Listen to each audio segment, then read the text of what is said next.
आत्माओं पर रिसर्च करने आई ये लड़की जब पंडित जी से आत्माओं के बारे में पूछ रही थी कि तभी अचानक पंडित जी के पैर रुक गए, जहां उन्हें पेड़ में कैद एक बच्ची की आत्मा बार बार मदद के लिए पुकार रही थी। उन्हें रुका हुआ देख लड़की ने पूछा कि आप क्यों रुक गए। तब पंडित जी ने बताया कि मुझे कोई मदद के लिए पुकार रहा है। जिसके बाद पंडित जी उस पेड़ के पास गए और वहां किए गए तंत्र को हटाकर उस कागज के टुकड़े और लड़की के साथ अपने लैब में आए, जहां उन्होंने उस आत्मा को कुछ प्रक्रिया द्वारा मुक्त किया। जब पंडित जी ने आत्मा से उसके बारे में पूछा तब उसने बताया कि किस तरह उसके मामा ने लालच में आकर मेरे माँ बाप को अपने घर भोजन पर बुलाया और बंदूक दिखाकर उनसे जायदाद के कागज पर हस्ताक्षर करवा लिए, जिसके बाद उन्होंने मेरे माँ बाप को जान से मार दिया। जब हम दोनों अपनी जान बचाकर भाग रहे थे तब मामा ने पीछे से गोली चला दी, जिससे मेरी जान चली गई और मेरी आत्मा विवश होकर यह सब देखती रही। गुरुजी, अब मुझे उनसे अपने माँ बाप का बदला लेना है। पंडित जी, मेरे मरने के बाद जब मेरी आत्मा शरीर से बाहर आई तो मैंने उन सभी को मारने का फैसला किया और उनके पास गई, जहां मैं उन्हें डराने धमकाने लगी। इसलिए उन्होंने एक तांत्रिक को अपने घर बुलाया। फिर उस तांत्रिक ने अपने तंत्र मंत्र की शक्तियों से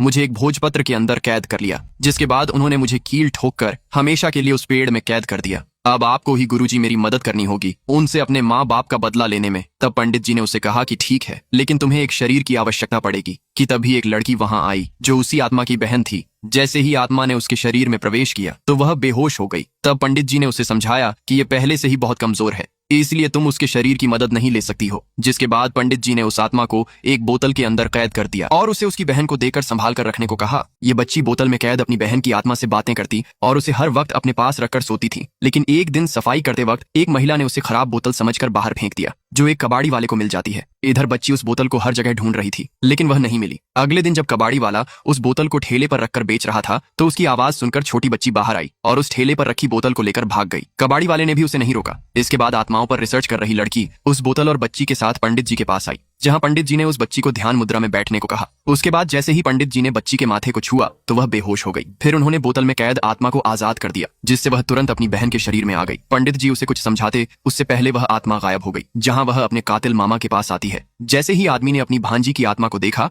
तो वह डर गया और भागकर तांत्रिक द्वारा दिए गए ताबिज को अपने हाथों में ले लेता है, जिससे वह आत्मा अपने बहन के शरीर से निकल गई। उसी मौके का फायदा उठाकर मामा ने बच्ची के सर पर वार कर दिया और वहां से भाग गया और खेतों में छिपकर हनुमान चालीसा का पाठ करने लगा। इधर चोट लगने की वजह से छोटी बच्ची अस्पताल में थी। तब पंडित जी ने दोनों को बताया कि आज तुम्हारे रिसर्च के चलते उस बच्ची की जान खतरे में है। इधर बच्ची का मामा फिर तांत्रिक के साथ मिलकर उस आत्मा की बहन को किडनैप करवा लेता है। जब ये बात लड़की को पता चली तो वह परेशान होने लगी। तब पंडित जी ने उसे रोक कर बताया कि अब वो तांत्रिक अघोरा वापस लौट आया है, जो अपनी खोई हुई शक्तियों को वापस पाने में लगा है। अगर उसने अपनी शक्तियां प्राप्त कर ली तो बच्ची को बचाना मुश्किल है, इसलिए अब तुम्हें सावधानी पूर्वक कोई कदम उठाना होगा। इसके बाद लड़की बच्ची को बचाने के लिए वहां जाती है, लेकिन उन्होंने लड़की को भी बंधक बना लिया। इधर जब तांत्रिक अपने शक्तियों को प्राप्त करने में लगा था तब आत्मा ने वहां जाकर उसे रोक दिया, जिससे डरकर वह तांत्रिक भाग जाता है। इधर बच्ची का मामा लड़की को बंधक बनाकर जब बच्ची को मारने जा रहा था तब लड़की ने उन सभी को रोकना चाहा, लेकिन आदमी ने उस पर वार कर दिया और अपनी भांजी को मारने के लिए आगे बढ़ने लगा। कि तभी बच्ची के बहन की आत्मा उसके अंदर आ जाती है,